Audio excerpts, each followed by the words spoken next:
Hey guys, it's time for another video blog. Woo-hoo. Now this time I'll be reviewing the book Catcher in the Rye by J.D. Sandler. Now let's start with a summary. Now the story is about a 6-year-old boy named Holden Caulfield, and the story starts from a mental institution where he is currently undergoing treatment for a nervous breakdown which he suffered after being kicked out of Pensy Prep, which is a boarding school. Now, Holden is a very depressed young teenage male and is still suffering from deep grief over the death of his young little brother, Ali, who died from leukemia 3 years ago. And he doesn't really connect with his schoolmates, and he has no real friends at school, and he fights with critics or everyone around him. He leaves Pensy Prep without permission, days before he's supposed to, not letting his parents know where he's going or his school.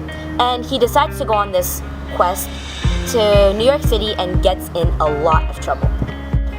In result, he's afraid to grow up and he doesn't want to be an adult, and he would rather remain a child in his eyes, well, in my eyes, and he dreams of being a catcher in the rye at an early age, catching children as they fall off a cliff, and that is a symbol for childhood. Foul language. It makes it really uncomfortable, I'm assuming, to read in class with your teachers and your peers. I know it made me very uncomfortable when I read with my class.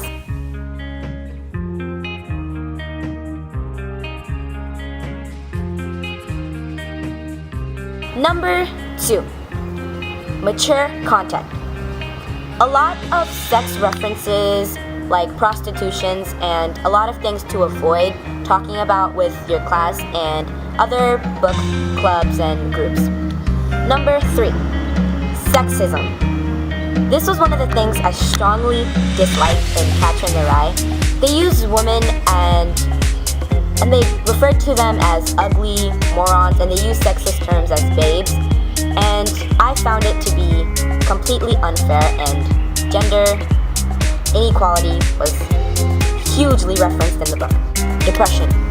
Suicidal references are huge in this book. We all know that Holden was quite depressed and at a young age, and this is something that I assume not really people want to tag along, especially teachers, which is a little bit of a touchy subject, as in gay rights aren't really big in this world yet.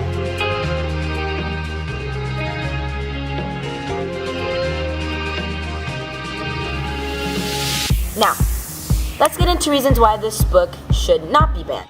Number 1, it allows teenagers to sympathize.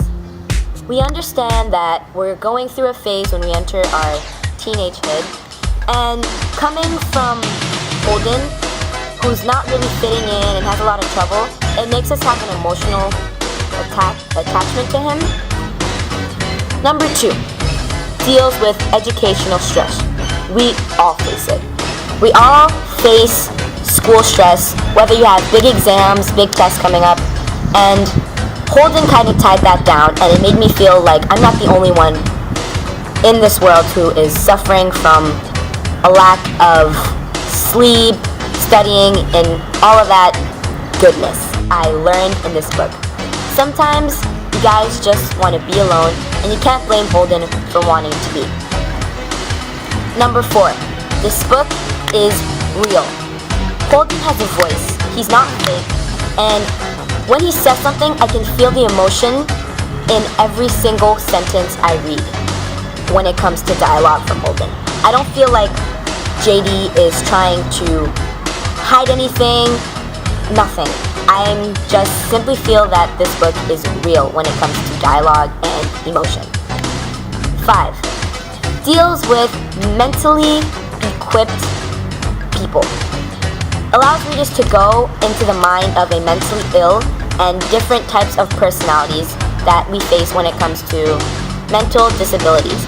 We all know that nobody in this world is perfect, so when we realized that Holden had a mental disability, it kind of just put the cherry on top of the ice cream for me, and I loved it.